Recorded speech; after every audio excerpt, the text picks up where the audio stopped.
Hi, this question is for JJ. Are there Ewoks in the movie? That's all I want to know. All I want to know is, are there Ewoks? Living? Living. Listen, if a man can't joke with friends. No, there are no Ewoks in this film, but you'll find That you're aware of. That's right. There were rumors that some snuck onto set, but there are a lot of them in Return of the Jedi. I think Mindy, you might have a question. I have some more questions. Lawrence, this is a question for you. Yeah. As a writer, I find I get a lot of inspiration from movies that have nothing to do with what I'm writing about. I always look to the movie The Fugitive, weirdly, because I just love the script. And I was wondering, and the answer just could be no, is there any movie that you looked to or thought about when you were writing this one that would surprise you? All the movies of Akira Kurosawa have influenced me throughout my career. That's because he was sort of the Shakespeare of cinema.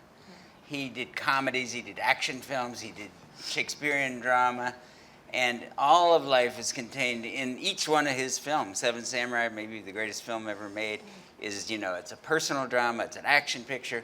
So when JJ and I were working, we kept referring to that. And then we would talk about the great American movies that we loved and things that had influenced the first Star Wars, which was Howard Hawks and John Ford and, all the Flash Gordon. And because when George made A New Hope, he was influenced very much by Kurosawa and by Flash Gordon and by The Wizard of Oz. And I think that all those movies you can feel them in A New Hope, and everything that's in A New Hope has come down through the movies to this day, I think. And JJ, you drew inspiration from the movie Clueless when you were talking about Yes, this. that to me was the fundamental. The relationship between those girls. Yes, I don't like to talk about it. Am I wrong? For obvious, I thought You, no. Okay. You're absolutely right. It was Clueless.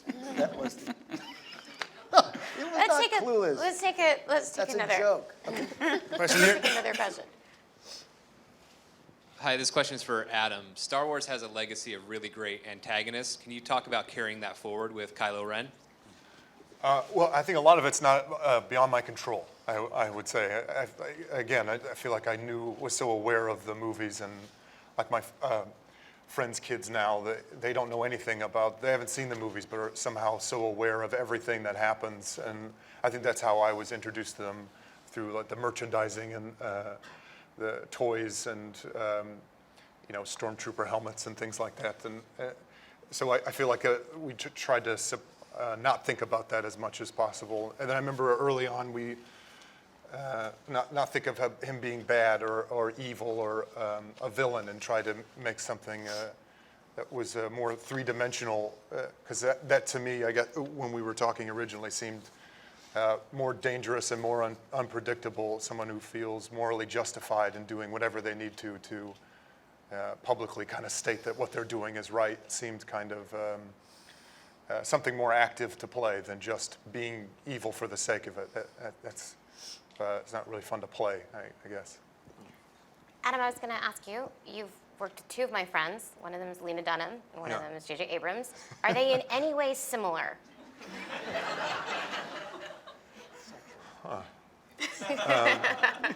Yeah, actually, in an amazing ability to compartmentalize, and they do this both in very different ways. Sociopaths.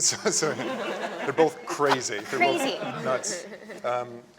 I think that I would imagine the weight of something like Star Wars. If it was me, I would go nuts. Having to be the kind of spearhead above it, and everyone's looking to you, asking you questions. And JJ was consistently calm and couldn't have been more collaborative. And I feel the same with Lena. Much is made about how young she is, but just because you can't help but compare or imagine what you were doing at 22 or 23. She's not that young. She's like 28 or 29. Yeah, now, fine. yeah. Yeah, it's fine.